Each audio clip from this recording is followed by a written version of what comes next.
when we're in those situations of trade-off and we have to say no to somebody, what we typically say is, well, I can't do that because of some external pressure.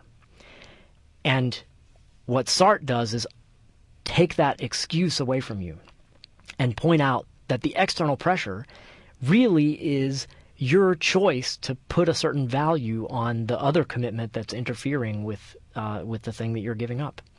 So it can seem to be more appropriate to modes of crisis, although it's not only proper to that.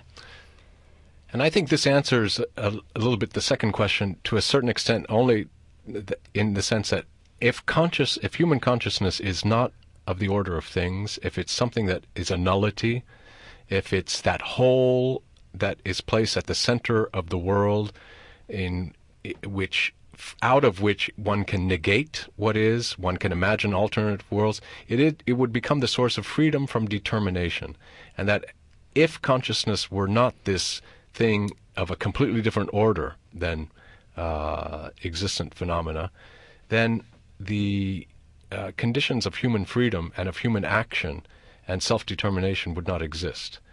And it seems that Sartre's always calling us back to the this sort of empowerment on the one hand, responsibility on the other, and finally there is room for tragedy in his view, because he knows that that consciousness suffers from its own nullity and is always going to look for ways to deny its intrinsic transcendence and freedom and to reduce itself to the order of things.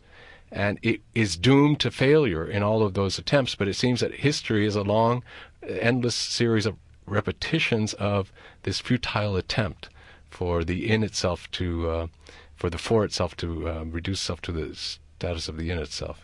Right, and that's how our bad faith works. The transcendence that we have that enables us to stand back from the situation and take up one or another attitude toward it, that transcendence wishes to flee from the responsibility. It wishes to say, well, no, I was forced into that. And precisely by doing that, it slides into bad faith. But, to quote another famous slogan of Sartre's philosophy, we are, in his view, condemned to be free, and however much we pretend to ourselves in our bad faith that we can evade the responsibility for these actions, whatever we do ineluctably counts as the response that we made to the circumstances in which we find ourselves. Yes, and likewise he said people who presume to object to our pessimism are actually objecting to the sternness of our optimism.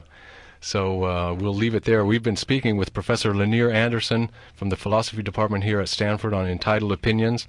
I'd like to thank Harris Feinsod, who's back with us as production manager. Thanks also to Christy Pikikuro for impersonating Miss Ratched at the start of our show. And thanks again, Lanier. We'll have you on another time on Entitled Opinions.